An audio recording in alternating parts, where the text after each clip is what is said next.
musun? I think I'm visible.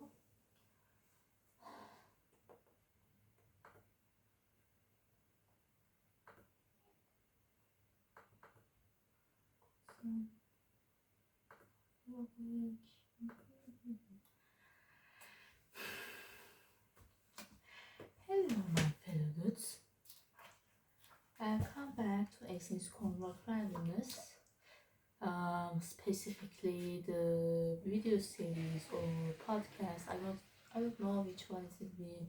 I guess I'll figure it out later. All roads lead to Nijmegen. This is episode 2 of the series, and recently an article has caught my attention. It's titled William Gibson versus Margaret Thatcher, and it's written by Cory Doctorow. If the name doesn't sound foreign to you, that's because Duncan's he talked about him quite a bit in The Left is Missing Out on AI, which is the article I reviewed. I read through and shit in the last episode. Yeah. If you like Cory Doctorow, if you like his book Enshittification, well, I'm going to tell you, you're got washed. Okay.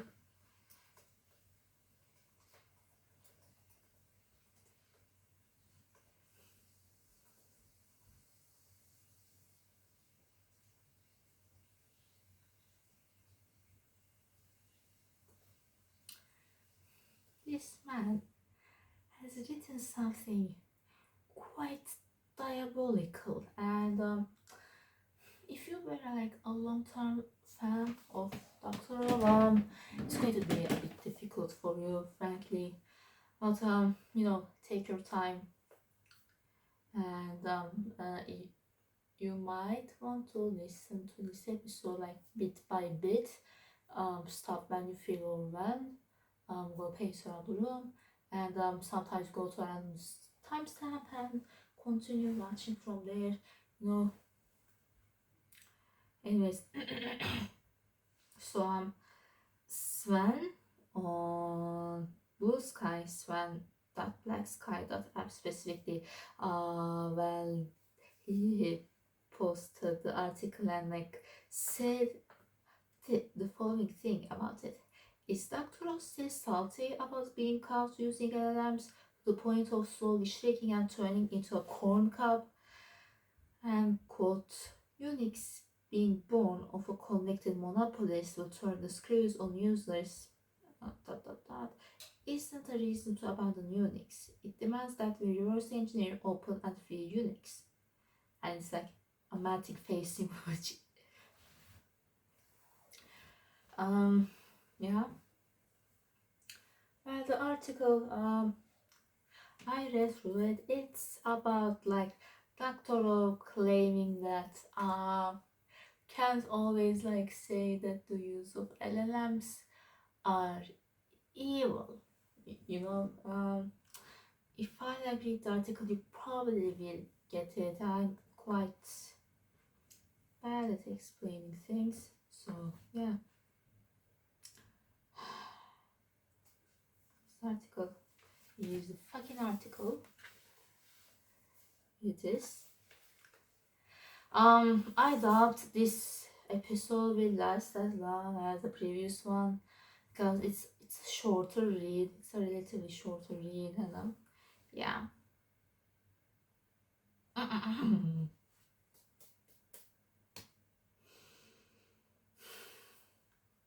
Here you go.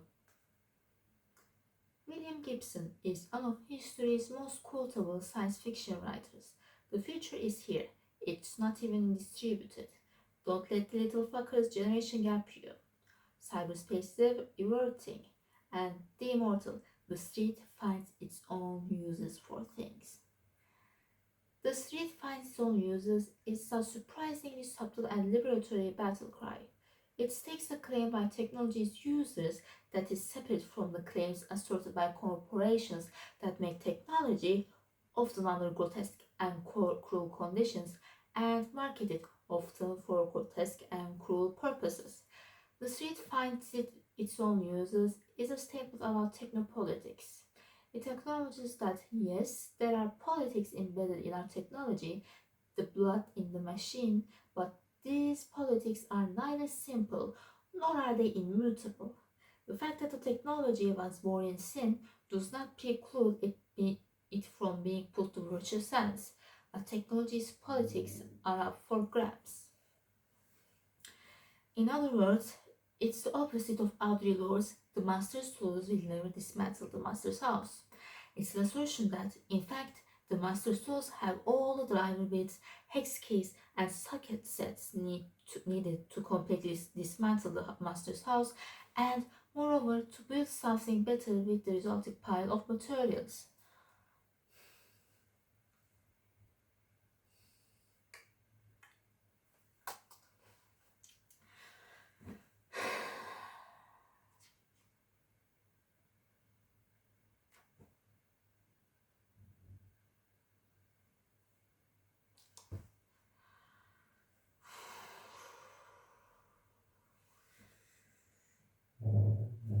Yeah, sure dog, sure dog. Some shit is just irredeemable, okay? Boy. And there is the what I noted into my commonplace book is what Doctorow is saying is more like destroy LLMs and use the data. Terrible analogy for the point he's trying to make. Yeah, the analogy he's making it fits more to when we can like fucking dismantle LLMs and like use the things it had for way better purposes, while Doctorow wants to like excuse LLM use directly, as you will see in like later on in the article.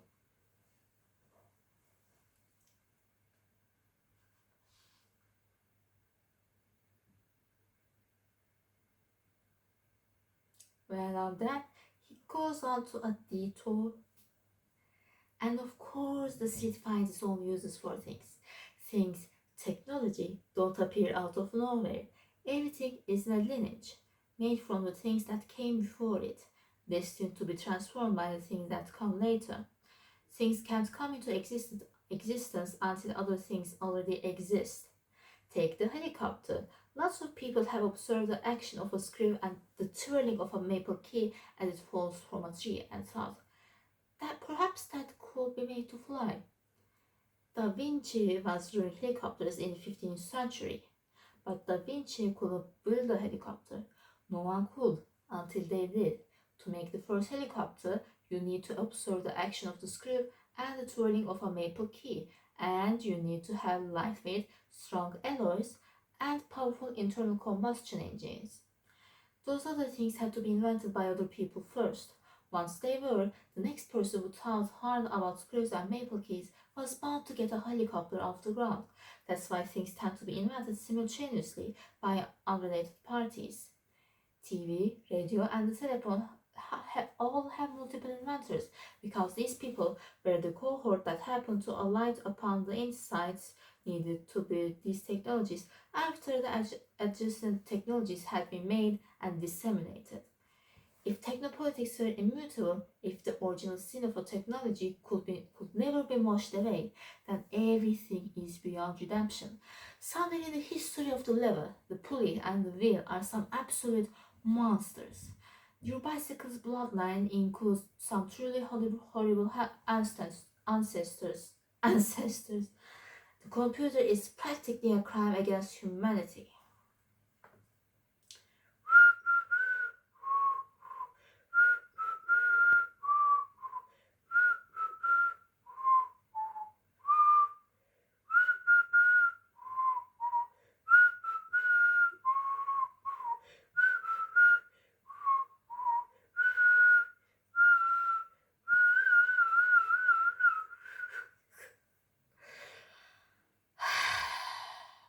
the number one. How the fuck is like the helicopter story relevant? How is it relevant? Ne alaka?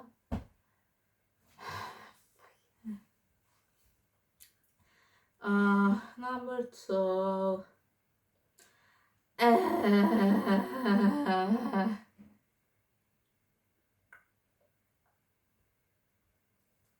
I'm would argue that everything is beyond redemption. Like the original sin of a technology cannot be washed away. Like what? What?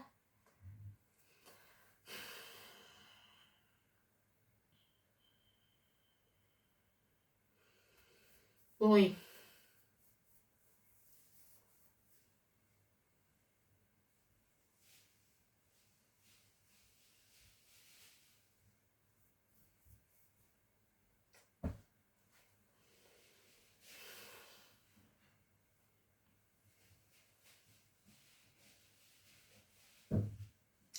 This is going to be another straw man essay. This is going to be another straw man essay. I'm calling it right now. Continuing. A defining characteristic of purity culture is the belief that things are defined by their origins.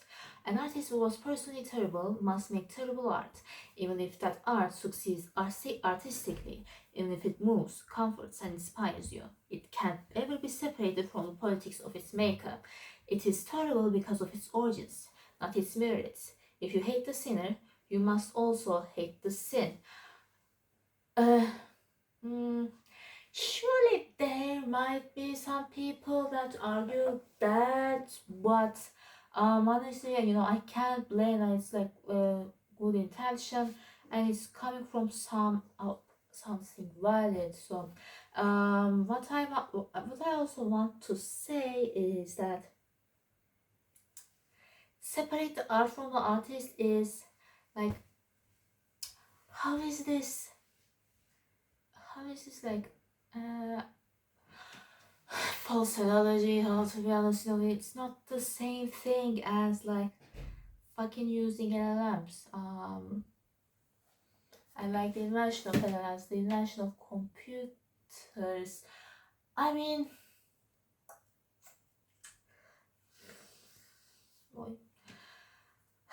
and like I will continue a little bit, then like say what I'm going to say. The three finds its own uses, counsels us to hate the sinner and love the sin. The indisputable fact that H.P. Lovecraft was a racist creep is not a reason to write off Cthulhu mythos. It's a reason to claim and refashion them. The reason we can do that is, number one, H.P. Lovecraft is dead.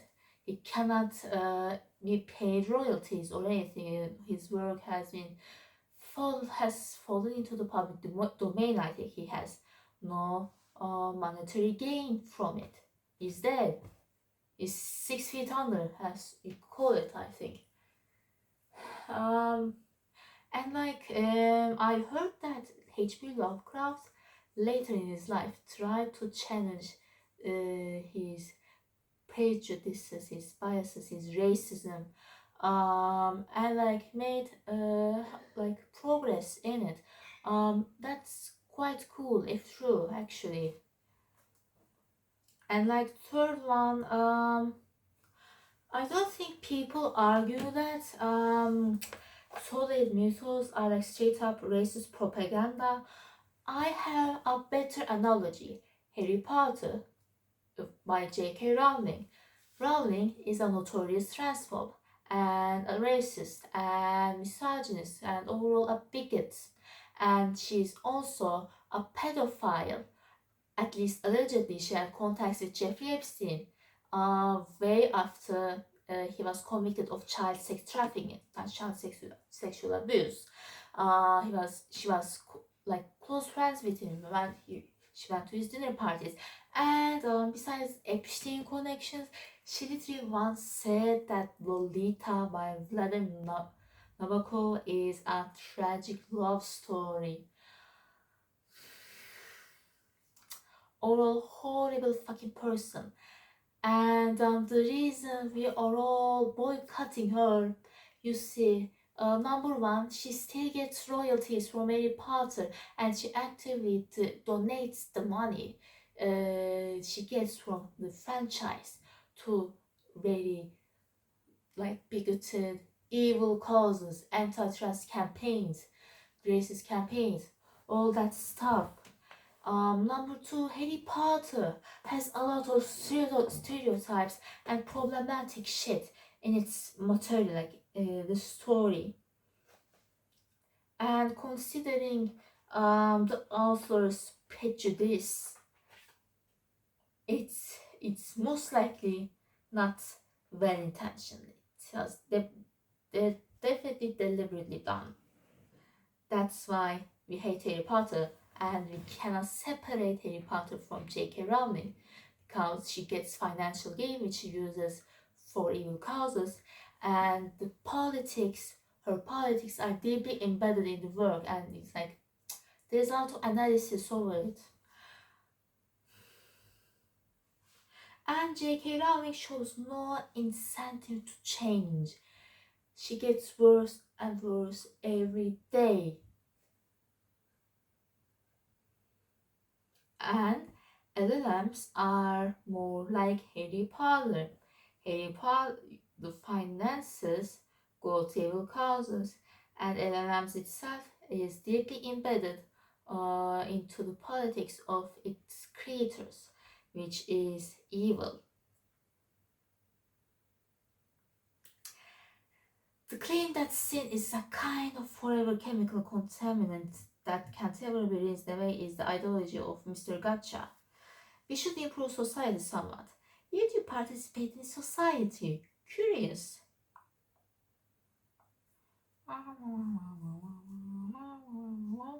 Hello? How the fuck is that relevant?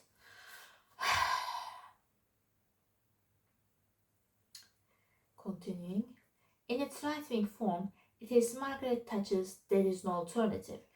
Thatcher demanded that you accept all the injustices and oppressions of capitalism if you enjoyed its fruits.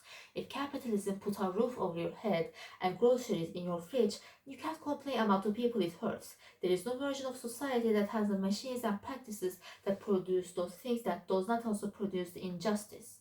The technological version of this is the one that tech passes pedal. If you enjoy typing to your friends on Facebook, you can't complain about Mark Zuckerberg listening in on the conversation. There is no alternative. Wanting to talk to your friends out of Zuck's earshot is like wanting water that's not wet. It's unreasonable. But there is a left version of this. It's doppelganger. The belief that a technology born in sin can never be redeemed. If you use an LLM running on your computer to find a typo, using an unmeasurably small amount of electricity in the process, you still sin. Not because of anything that happens when you use that LLM, but because of LLM's structural properties, the way they make it harder to learn and grow, the way they make products worse, the emissions, water use, and the waste.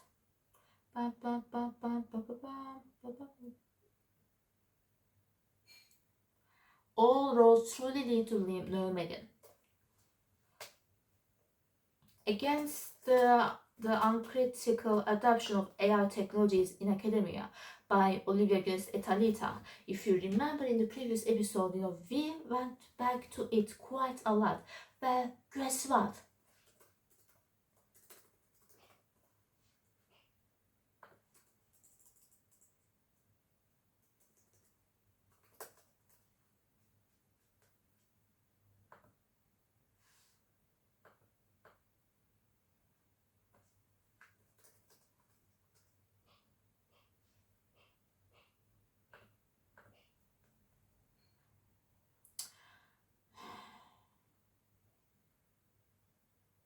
Chapter 3.7 of the article, it's titled AI is more like a calculator than you think. And the quote starts, and like the paragraph starts with a quote from JJ. And it says, but I just use AI for boilerplate. You whimper, clutching your co-pilot subscription.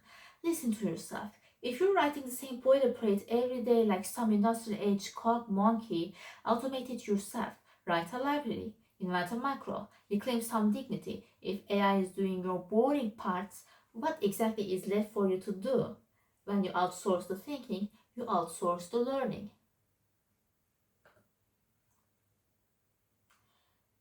Apparently it's from JJ's blog, and it's titled The Co-Pilot Delusion. 404 not found, okay. Should maybe archive.org archive it. Let me check.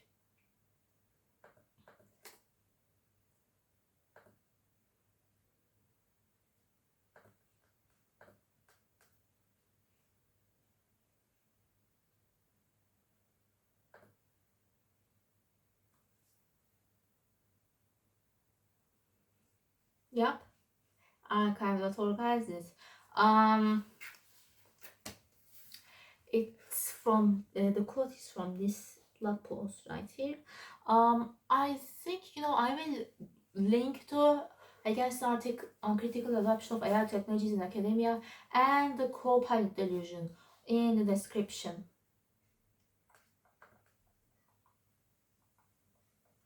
Yeah, that's if you have to like use some kind of automation for like finding a typo, there are other stuff other than LLMs. Like kid-named alternatives. Alternatives exist, and no one's arguing against that. We are encouraging you to use alternatives. Things like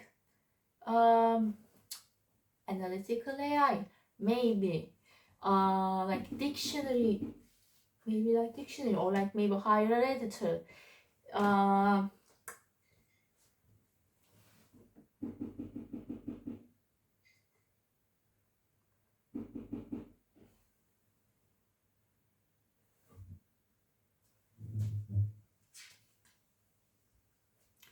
The fact that finding punctuation errors in your own work using your own computer doesn't make it harder to learn and grow, doesn't make products worse, doesn't add to emissions, water use, and e-waste, are irrelevant. The part that matters is the use of a technology, it's the origin.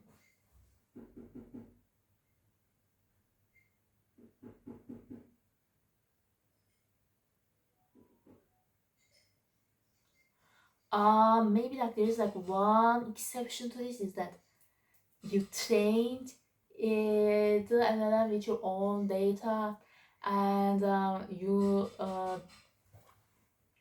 and data was consensual, and you made it all, and it's running locally on your machine. And still, I don't think an LLM is the best for detecting spelling errors. I'm pretty sure spell check existed before large language models, didn't they?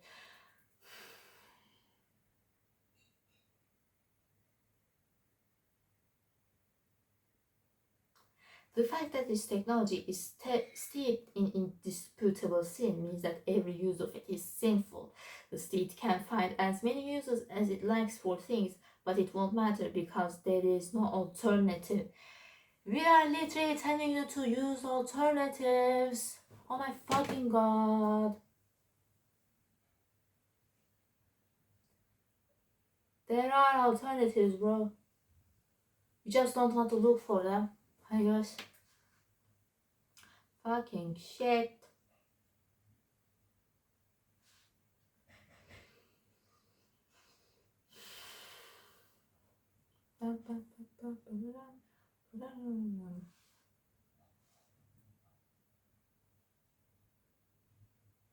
I hate this, bro. I fucking hate this shit.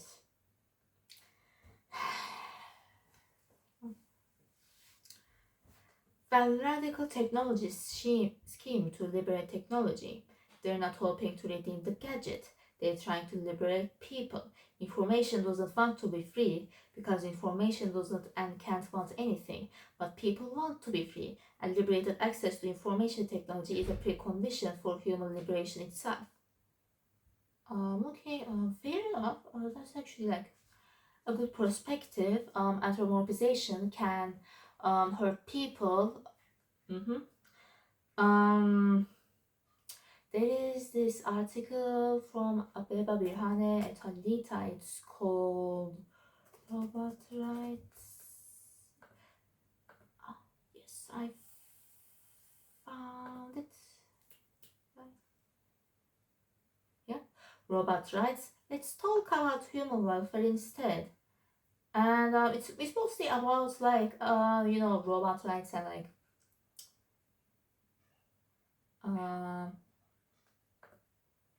wait, let me show you.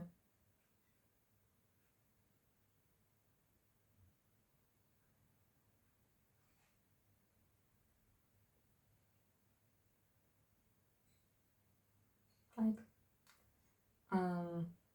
it's mostly about like robot rights, this whole thing, should robots do this and this. It's actually like it shadows like conversation over black liberation or queer liberation, etc, etc. And it's like ground for human abuse under AI things, like data workers being fucking traumatized and being treated like shit, for example.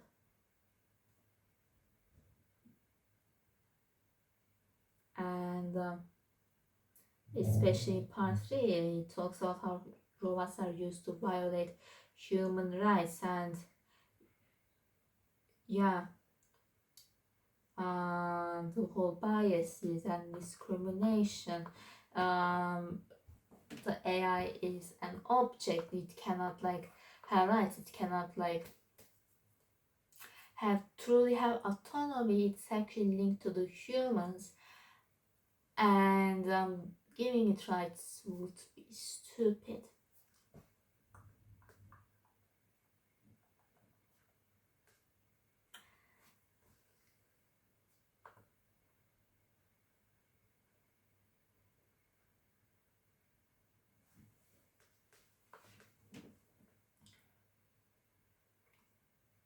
Anyways, aside that, Promethean leftists don't reject the master's tools. We seize them. The fact that Unix was born of a convicted monopolist who turned the screws on users at every turn isn't a reason to abandon Unix. It demands that the reverse engineer open and free Unix. Are those the same things? LLMs and Unix? What the fuck are you talking?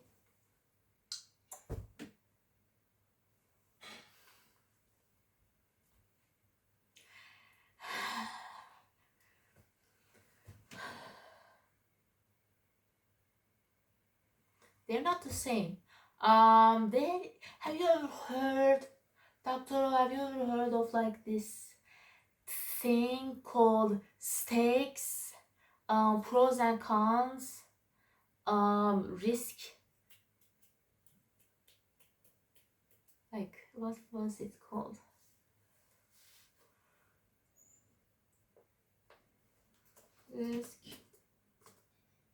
Risk analysis. You go look at Unix. It's like it's like an operating system kernel, and it has no inherent use of like exploiting people and such. Sure, Unix is redeemable, but LLMs, shit ton of stolen training data, AI psychosis, the whole people being driven to suicide, AI in the battlefield, the biases, the fact that hallucinations, basically LLMs being wrong, are having been confirmed to be like irremovable and being part of the system. Unix has like in terms of less risk in general, and therefore we can redeem it. But LLMs, on the other hand, it's just too much effort for like something that is like quite incapable in terms of work compared to like previous systems we had. So I don't think we should really bother redeeming LLMs and move to other stuff. We don't do this out of moral consideration for Unix. Unix is inert, it warrants no moral consideration, but billions of users of free operating systems that are resistant to surveillance and control are worthy of moral consideration, and we set them free by seizing the means of computation. Yeah, sure.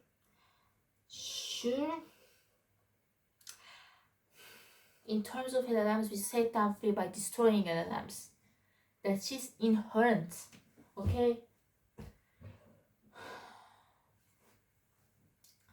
If a technology can do something to further human thriving, then we can love the sin, even as we hate the sinners in its lineage. We seize the means of computation, not because we care about computers, but because we care about people. Again, it doesn't work because it's inherent in the system, the technology itself. And it's like very hard, if not impossible, to clean it out of the scene. That's why we're not bothering with it, Cory Doctorow. And if you really care about people, you would have abandoned it and like have searched for alternatives by now. Artifacts do have politics, but those politics are not immutable. Those politics are ours to seize and refashion. Yes? The purpose of a system is what it does, as beer. The important fact about the technology is what it does, not how it came about. Does the use of a technology harm someone? Yes. Does the use of a technology harm the environment? Yes.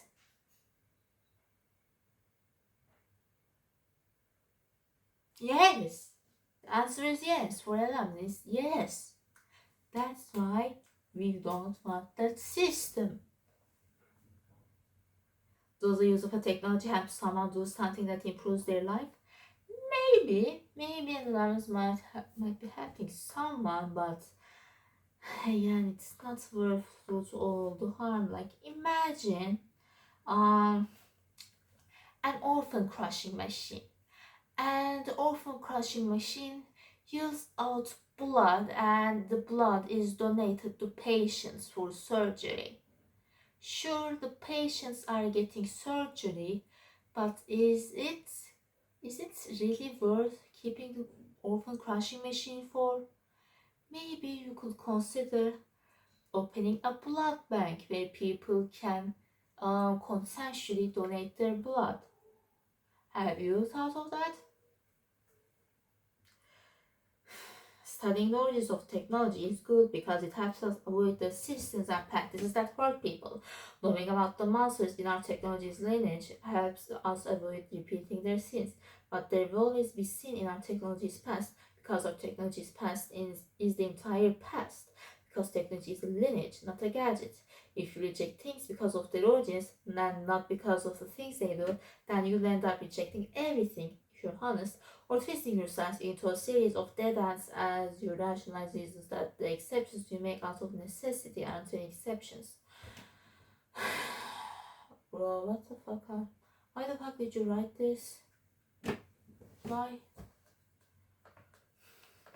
This shit should have stayed in the drafts. This shit didn't release. It escaped.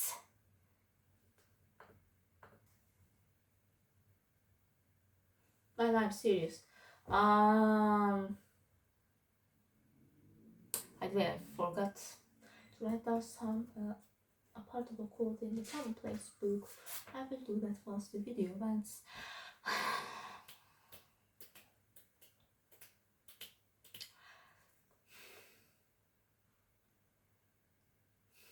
we really got a Cory Doctorow downfall before GTA 6. I can't fucking believe it, man.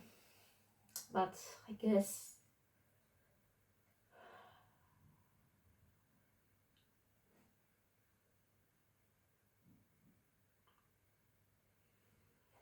this shit piss me off. This shit piss me off, and I cannot be mad because number one, I am on atomotoxic. I can't. Atomox. I'm on atomoxetine, non-stimulant ADHD medication.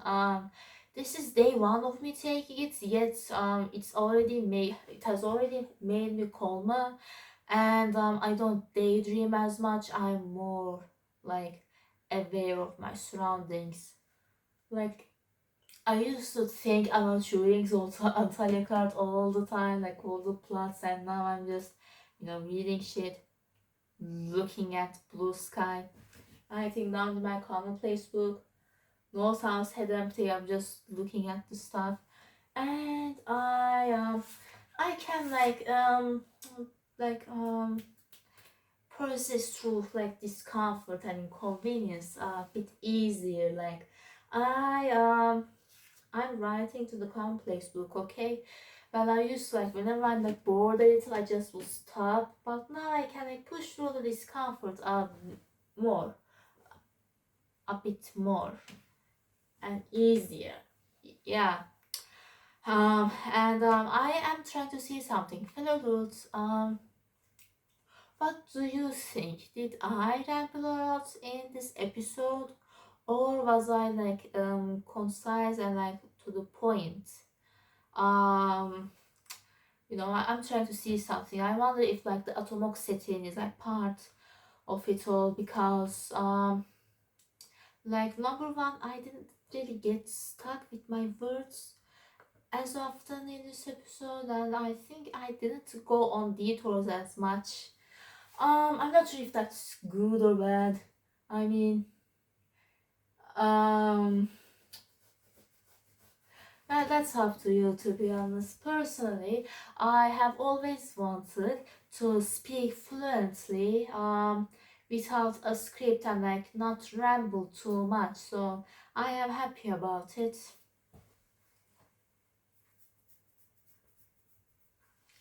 Also, I'm going to recommend you something. Two things. In fact, you see, number one, I heard that there's a show called The Good Place, which is about surviving capitalism and the whole harm reduction thingy. I haven't watched it yet, but people love it. It is considered as a great anti-capitalist show. Maybe, Cory Doctorow, maybe you will be interested in watching that. Maybe you like it. Maybe it will change your mind at some things. The second one, Felian Ermans has dropped an, an article like 2 weeks ago on like March 8th. Let me show you. AI in week 10. It's in our blog, and a part of it is technology and war, and she talks about like IBM's involvement in the Holocaust, and then asks herself, should like we hear like the story of computers being used to break the enigma a lot, but why aren't we hearing about computers, specifically tabulating machines, being used to assist the Nazis with the Holocaust a lot? Why is it being like swept under the rug? Hmm. Um. You should read it, and if you can speak Dutch, it has like a Dutch version. The Dutch original is on the top. Maybe read that. Man, I really want to like um be able to speak and read Dutch. I'm learning Dutch currently, alongside French and German. I think it's going pretty good. I'm happy, and I think I should watch more Dutch videos and read more Dutch stuff and like not procrastinate my lessons. Same with French and German actually. Yeah. Okay. I guess that is all for today. Maybe like it can be a tradition to another end, just like talk about during Antalya card and like what I'm doing, like stuff about the series. It's sort of like an after show, but an after show is like when it's like an after show is usually like after the episode ends and like they discuss theories and what happened in the episode. This isn't really an after show. This is like general thing about Turing's and Tyler card. But I have realized that I am not ready to pursue big comic projects yet, and this includes Turing's and Tyler card EX. So that and Determinism will have been moved to the shelf for the time being. And these days I am working on short comics, and some of the short comics they they're like planned throughout the next episodes, and once I like gain confidence and like a work ethic, um I am considering to like start tuning Zantaya TX and like have the or have those short comics be official episodes. Right now, I'm working on this script for Rob Freddy. Always need to know again. I'm working on that. It was supposed to be season 1, episode 1 of Turing's Antalya Card EX, but now it's going to be its separate short comic. Yeah, and yeah, I have gone back to drawing, man. Have you guys seen my recent drawing? Let me. Lune Polman, Nijmegen radikal. Right here. Nijmegen radikal, it translates to Nijmegen radical. From Dutch to English. Lune Polman, this character right here, they are like one of the fictional characters in Turing's Antalya Card EX, and I guess they're going to be in like season 1, episode 1 only. Well, season 1, episode 1 used to be, but they're going to be in the Rock Teddy Always Need to Know Him Again short comic for certain. Maybe in later comics they might return. It is apparently Luna is most people's favorite, especially in terms of design. Yes, I am indeed proud of Luna's design. It had a lot of details, and yeah, I'm proud of like staying myself through it. Let me show you full body ref and Luna's two friends, Edward Albers and Anne de Witt. Yeah, Luna is most people's favorite, but my favorite is Anne de Witt. But writing wise, I am the most excited to write Luna. You'll see why when the comic releases, I think. Well, Luna lore so far is that they are from the Helderland. Like Helderland, I think it's pronounced like that. Helderland. Let me see.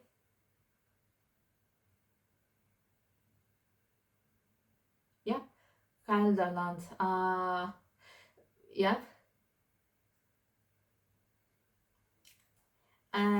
As the surname might imply, Pullman is a surname like exclusive to Elderland. From what I read, they study at Radboud University, computer science specific their major is, and they and their two friends, Anne de Witt and Edward Albers, their life, pretty much turns upside down after like Eddie gets himself an Akuma AI teddy bear, and it leads to Anne and Eddie into AI psychosis. Eddie being like being affected way more, while Luna rejected using the teddy bear. And Luna and like newly recovering from a psychosis Anne needs to rescue Eddie, who is far down in the psychosis and has gone missing. He doesn't respond to text messages or phone calls, and hasn't been like seen outside. Luna and Anne have to rescue Eddie, and like, yeah, the teddy bear is part of it. I think, I hope you'll enjoy it when the comic releases. I'm having fun writing it. Yup. Yeah.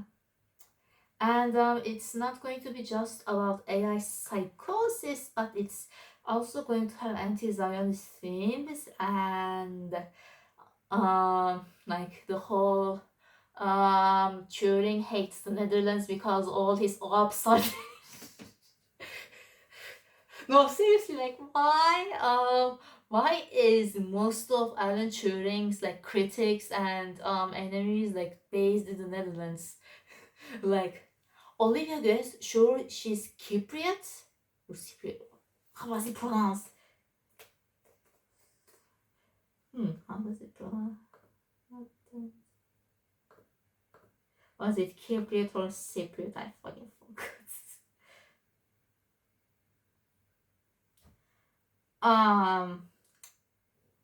Oh, okay, it's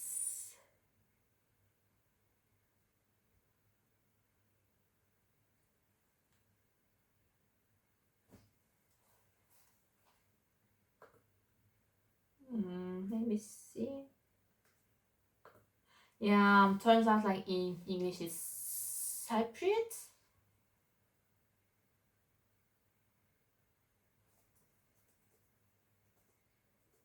Maybe just and you see in Turkish it's called Kıbrıs. So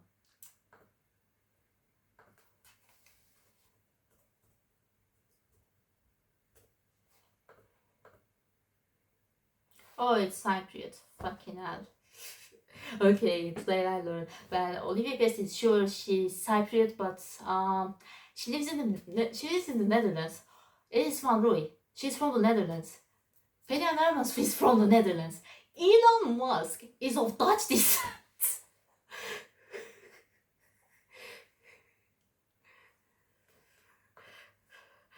And like it could have been anywhere else, bro, but it's the fucking Netherlands, and I don't think the Netherlands is like a big part of Alan Turing lore. Okay, here's something. There is this game called Your AI Slot Bores Me, and basically, you go on there and you either ask either like LORP as AI, basically like you pretend to be AI and answer people's questions, or you like ask questions to humans pretending to be AI. It's really fun, and I did ask this thing to people in Your AI Stop Bores Me, and the person that took the question responded, maybe it is a trend in the Netherlands. Professors critique Turing in front of their students, so the students hate him too, and the cycle repeats. I mean, plausible. I don't think AI could like an LLM could like give that good of an answer. The human mind, human intellect, like surprises me a lot. As humans are truly creative, smart creatures, and we are really underestimating ourselves by like worshipping LLMs and stuff.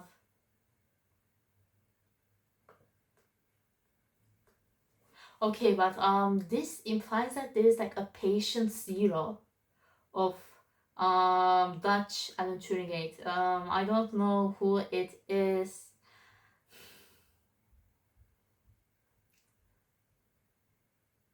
There is got to be some other thing involved. Why am I talking about this shit? I'll do more research on this later, maybe. I don't know. Fucking. Well, I really enjoyed this episode, even though the article pissed me off. I am sorry to break the news of Cory Doctorow fans and enshittification book fans that their goat washed. Um, and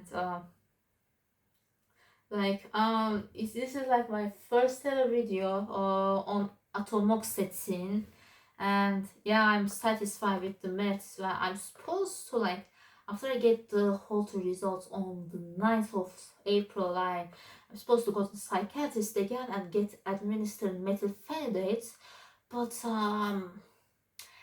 that I'm probably going to stay on atomoxetine, maybe, because like you see, it is said that atomoxetine takes around a week to truly kick in, but I'm already seeing benefits from day one, which is actually like a good sign, some people say. So yeah.